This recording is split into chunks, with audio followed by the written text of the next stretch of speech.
Halo sahabat FKIP Unusa, selamat datang di podcast FKIP Unusa, ruang cerita inspiratif dari kampus yang penuh semangat dan inspiratif. Hari ini kita akan kedatangan tamu spesial dari mahasiswa PPG Unusa. Nah, kita sambut Yustina Gemilang. Luar biasa. Pemirsa semuanya, kita akan berbagi pengalaman seorang mahasiswa non-muslim yang sekarang PPG di Unusa. Kebetulan di kampus C, kampus digital. Nah, silakan perkenalkan diri dong biar semakin kenal pemirsa. Silakan. Oke. Hai semuanya, nama aku Yustina Gemilang. Saya berasal dari Surabaya. Sebelumnya saya kuliah di Universitas Kristen Petra dan sekarang saya sedang berkuliah PPG di Unusa. Oke. Nah, kita ngobrol-ngobrol dulu yang santai gitu ya. Kalau lihat dari pengalamannya ya, jam terbangnya gitu ya. Lihat ngorek-ngorek di ternyata Mbak Yustina ini kan punya potensi skill yang lain ya. Yang utama pencipta apa ya?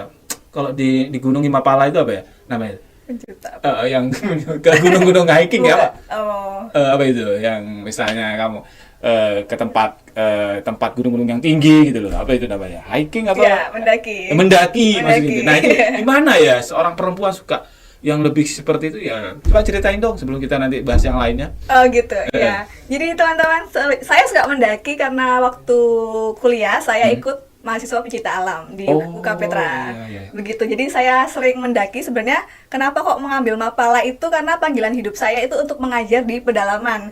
Sehingga saya menyiapkan fisik saya supaya saya bisa siap untuk terjun dimanapun Tuhan taruh saya gitu di pedalaman. Jadi gitu ya. biar bisa jalan-jalan, datang ke rumahnya anak-anak yang di pedalaman supaya gitu kuat gitu ya. Jadi makanya ikut Mapala. Berarti inspirasinya itu muncul dari situ ya. Selain berolahraga ceritanya untuk mempersiapkan fisik dan mengetahui situasi daerah pegunungan gitu ya. Nah, akhirnya bisa lanjut misalnya untuk edukasi dan seterusnya gitu ya. Oke. Kan kalau sudah ngomong tentang skill dan lainnya, kita ngomong yang lebih unik lagi. Kan Mbak Yustina Gemilang ini kan, mohon maaf ya, non-muslim gitu ya. Dan kebetulan ditempatkan di Unusa. Nah, kebetulan di Unusa kan Universitas Nahdlatul Ulama kampus Rahmatan lil Alamin gitu ya. Nah, kalau pas nemu gitu ya, mata kuliah Aswaja. Nah, gimana itu? Adaptasinya kan kalau di kampus terdahulu gitu ya, di Petra, Surabaya itu kan belum ada kan gitu ya.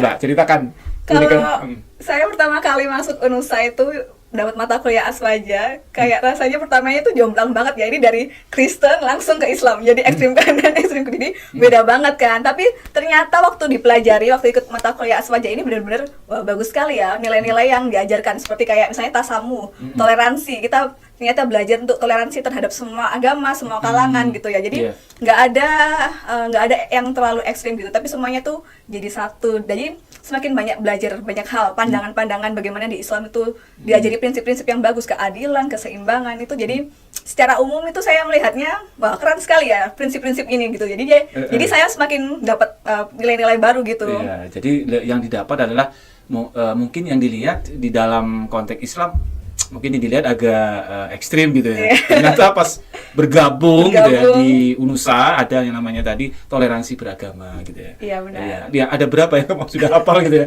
Ada 4 ya. Ada 4 prinsip Aswaja. Itu kan menjadi spesial juga. Ya, yang aku ingat ya Pak ya. Yang pertama itu tasamu, toleransi, kemudian tawasun itu seimbang. Ta'adul, keadilan.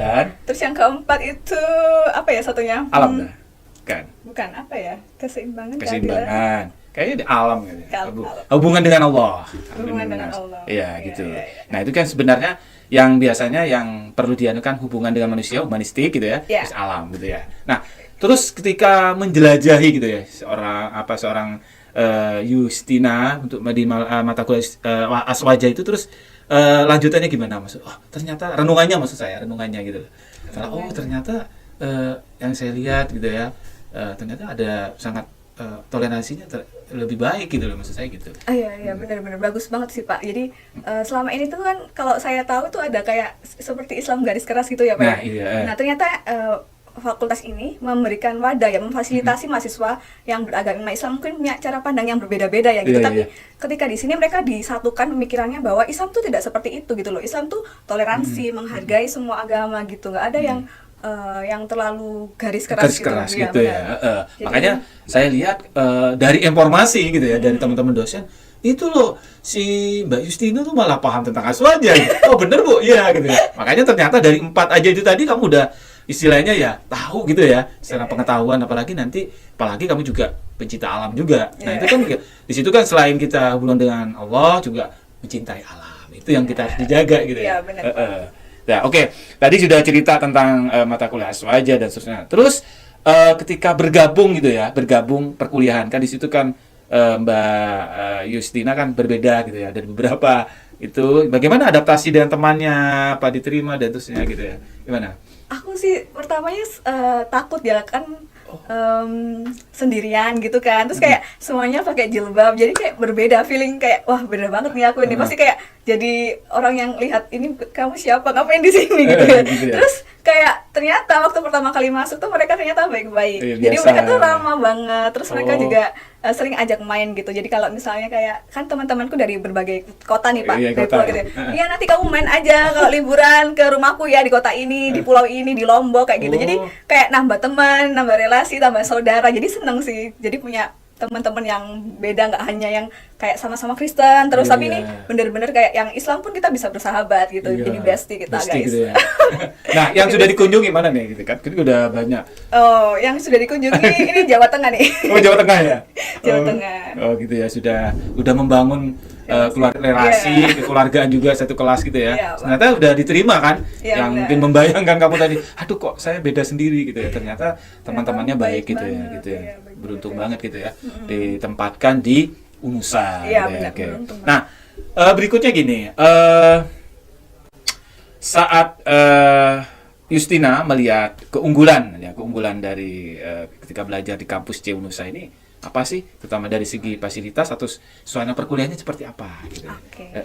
Ya, jadi yang saya bersyukur di kuliah di tempat ini benar-benar kan kampusnya ini kampus baru, kampus yang serba digital, jadi keren banget. Jadi di sini nggak ada namanya papan tulis yang masih old gitu, zaman old nggak, tapi semuanya pakai smartboard, semuanya serba tersambung digital, ada kamera di dalam setiap kelasnya. Jadi ketika kita mau membuat micro teaching gitu ya, mau mengajar, praktik mengajar, kita bisa langsung aja di dalam kelas dan itu semuanya sudah terkoneksi. Jadi keren banget guys. Jadi merasa nyaman tuh ada ya gitu ya? Iya. Atau membayangkan kalau kamu lagi kuliah di luar negeri gitu maksudnya gitu? Iya bener, kayak berasa di luar negeri guys. Jadi kalian visit di UNUSA. Iya, silakan bergabung di UNUSA, utama di FKIP gitu ya. Kebetulan Mbak Justina ini kan alumni gitu ya, alumni dari Petra ya. Iya, dari UKA Petra. Nah, saya lihat dulu zaman saya 2003 loh ya. Itu kampusnya wah keren banget tuh. Ternyata saya lihat sejarahnya itu kampus tertua ternyata kan? Iya, dari Surabaya. Pertama. Pertama dari yang biasa sampai luar biasa gitu ya. Nah itu kan suatu hal yang menarik gitu ya. Nah selain cerita-cerita itu ya, kalau kalian korek-korek lagi dah, biar nggak terlalu serius gitu ya. Ya gitu ngomong tentang itu tadi kita coba. Nah kalau Mbak Justina ini kan awalnya kan S1 apa itu kalau nggak lihat? S1 komunikasi, itu berapa semester ceritanya? Hijrah ke PGSD gitu kan. Gimana perubahannya kan, kalau lihat bakat komunikasi sudah ada ya, kok pindah ke dunia guru gitu ya? Gimana gitu, coba ceritakan. Iya, jadi teman-teman, waktu saya di UKA Petra itu, saya tahun pertama itu ngambil jurusan ilmu komunikasi karena saya suka jurnalistik, suka menulis suka menulis. Terus waktu tahun kedua itu baru tahu kalau ternyata di Petra itu ada PGSD. Nah kebetulan saya tuh suka banget mengajar anak-anak. Jadi akhirnya memutuskan untuk pindah ke PGSD, walaupun sebenarnya itu tidak bisa, tapi akhirnya dibantu sama dekan untuk ngomong ke rektorat, akhirnya bisa pindah ke PGSD, walaupun itu juga sebenarnya cukup sulit sih Pak ya, karena orang tua juga sebenarnya tidak mendukung, kamu sudah ngambil ilmu kenapa harus ngulang lagi ke PGSD itu. Tapi akhirnya aku bilang sama ibu aku waktu itu kayak, kalau Tuhan panggil aku untuk jadi guru, Tuhan juga yang akan menyediakan jalannya kayak gitu dan akan memperlengkapi semuanya, jadi nggak perlu khawatir, aku bilang gitu sama ibu. Akhirnya dibolehin pindah ke PGSD dan akhirnya kuliah di PGSD. Nah cuma anehnya gitu ya, kan sudah semester berapa pindahnya kan gitu? Semester 2 Pak. Semester 2 ya? Iya, udah mau naik semester 3. Iya. Adaptasinya cukup lama ya, Kan di situ bergabung dengan mahasiswa baru atau sudah jadi lucu Pak, gini. Gimana modelnya itu? Saya itu kan waktu tahun pertama itu kan jadi panitia untuk penerimaan mahasiswa baru nih. Jadi teman-temanku yang satu angkatan di PGSD itu adalah anak-anak yang saya ospekin. Dan waktu saya masuk ke kelas mereka kaget, loh ini kan kakak yang panitia waktu itu.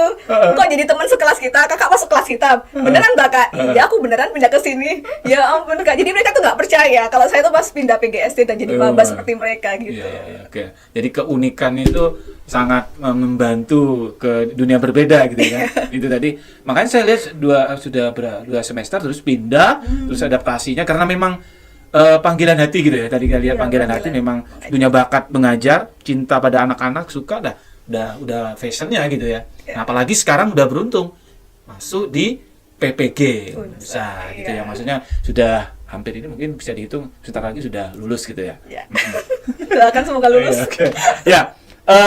Mungkin saya lihat kan banyak pengalaman-pengalaman yang didapat gitu ya. Nah, kalau misalnya kalau sudah ini kan udah menjadi guru lah gitu, guru profesional. Nah, apa nih lanjutannya selanjutnya ngapain gitu? Apakah sudah mau kuliah lagi S2 atau seperti apa? Apakah sudah next mau udah deh saya langsung jadi daftar guru profesional dan sudah mengabdi gitu ya, gimana lanjutannya seperti apa? Oke, saya cerita sedikit ya Pak. Jadi alasan saya mengambil PPG itu sebenarnya kan sebelumnya saya sudah mengajar beberapa tahun di Papua, di pedalaman Papua di Opangen School. Nah di situ saya menemukan banyak hal yang perlu ditolong dari anak-anak gitu, dan saya merasa kayak ilmu saya ini masih kurang gitu, khususnya dalam hal menangani anak-anak yang bermasalah begitu. Jadi makanya saya belajar lagi, saya kembali ke Surabaya untuk belajar lagi gitu. Jadi ikut PPG dan sekarang juga lagi kuliah untuk profesi konselor. Jadi supaya bisa menolong anak-anak di pedalaman. Jadi setelah dari PPG ini saya akan mengajar lagi di pedalaman begitu. Jadi gitu ya. Menyelesaikan apa yang masih saya kurang untuk belajar, saya belajar sungguh-sungguh di kota supaya nanti ilmunya itu saya bisa terapkan di sekolah-sekolah di pedalaman. Iya, gitu. Jadi saya lihat tuh aktivis apa istilahnya? Aktivis mengajar gitu. Kalau kan ada kampus mengajar, aktivis mengajar. Berhubungan kalau saya lihat di beberapa referensi di YouTube-nya itu kan naik gitu ya. Bukit banget. Kalau saya kan melihat kan kalau di Madura kan kayak gitu sih. Tapi kalau kamu lihat puncaknya gitu ya. Itu kan sendiri itu ya. Iya. Gimana itu ya? Itu posisinya memang di sekolahnya di atas atau gimana itu? Memang jauh banget sekolahnya dari kota. Jadi kayak harus naik beberapa gitu ya? Pesawat kecil ya. Iya kan jaraknya dari sekolah jarak ke sana tuh gimana tuh dari tempat kamu jalan gitu? Kalau saya tinggalnya di asrama disediakan sama sekolahnya, jadi kayak jalannya deket. Tapi anak-anak yang harus berjuang untuk datang ke sekolah mereka. Sekolah itu ya? Harus berjalan kaki 2 jam dan itu jalannya nggak lurus tapi menuruni jurang, seberangin sungai kayak gitu. Jadi luar biasa. Jadi pemandangan saya setiap hari itu yang membuat saya menangis tuh karena mereka datang itu dengan kaki yang berdarah-darah karena digigit lintah. Jadi setiap kali briefing pagi itu pasti anak-anak itu akan berdarah kakinya gitu. Mereka tidak pakai sepatu kan? Iya, nggak pakai sepatu. Ya, tapi mereka pakai sandal kalau ke sekolah gitu. Luar biasa. Aplaus dulu deh. Jadi seorang peduli ya dengan pendidikan ya, apalagi di daerah yang sangat jauh dari berhadapan sama Papua ya gitu ya. Saya lihat punya mimpi lagi nih setelah PPG selesai. Sudah ikut kuliah yang konselor gitu, mau kembali lagi ke Papua gitu. Mau kembali lagi ke Papua. Jangan-jangan udah mau ngabdi di sana gitu. Atau memang punya mimpi apa ke sana? Mungkin ingin mencerdaskan di Papua atau apa gitu ya? Kalau mimpi sebenarnya simple sih, kayak nggak banyak orang mau datang untuk mengajar anak-anak di pedalaman dan saya mau pergi ke tempat yang paling sulit yang orang nggak mau pergi gitu. Jadi saya itu sih pingin aja pakai hidup saya untuk memberkati anak-anak yang di pedalaman itu. Udah luar biasa ya. Jadi kancah muda yang ada di Nusantara semuanya, kita punya teman, sahabat keren banget ya, peduli dunia pendidikan, terutama di Papua loh. Gak semua orang mau ke situ, tapi Mbak Yuliana ini wah keren banget ini ya. Justina Pak. Justina ngomong apa? Sorry. Yes, okay. Ya, jadi kalau sudah banyak mimpi yang itu, sudah mau konselor lagi itu kan sudah apakah sudah punya mimpi lagi? Nah, mimpinya kan tadi ya menulis. Apakah sudah membuat buku cerita tentang di sana di Papua atau ya? Itu kan penting sebagai sejarah nanti bisa dibaca orang banyak gitu. Ada kira-kira? baru terinspirasi waktu Pak Sunanto mengajar waktu di kelas itu ya Pak ya. Coba kamu tulis buku. Oh iya ya, harusnya saya mulai tulis buku ya, pengalaman mengajar di sana. Ya nanti saya akan coba tulis. Harus ditulis.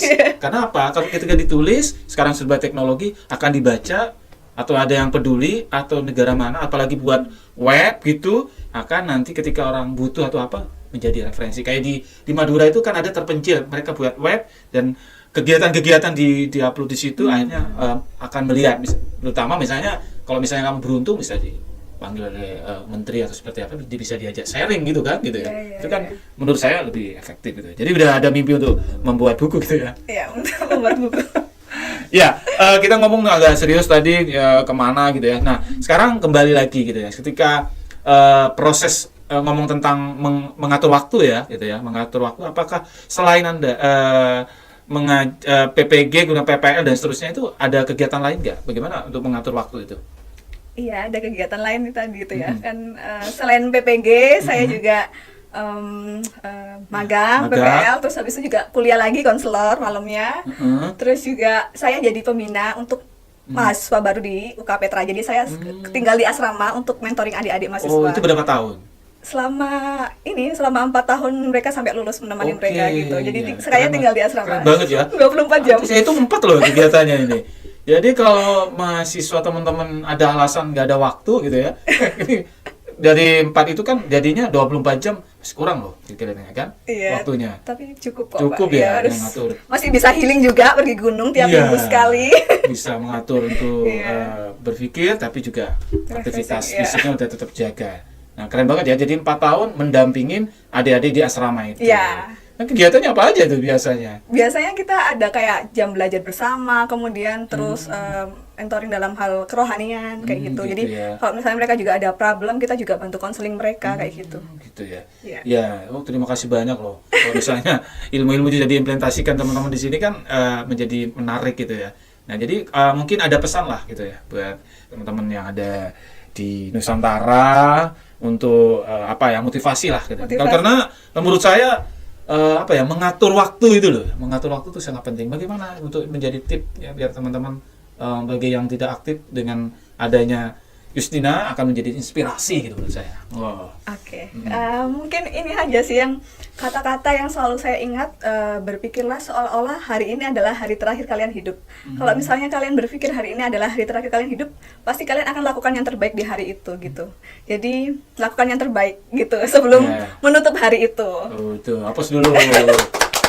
Oke, luar biasa ya ceritanya Mbak Justina. Semangat dalam belajar, keterbukaan dengan perbedaan, kemudian pandangan positifnya, auranya, semangatnya tersalurkan juga dengan saya gitu ya. Dan ini kisah ini menjadi inspiratif buat teman-teman, tetap semangat, tidak ada alasan untuk terus berkarya gitu ya. Terus dulu dong.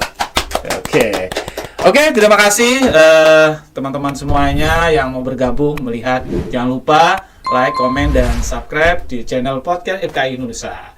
Apa sih Mbak Suraya? Terima kasih. Terima kasih. Oke, Assalamualaikum warahmatullahi wabarakatuh.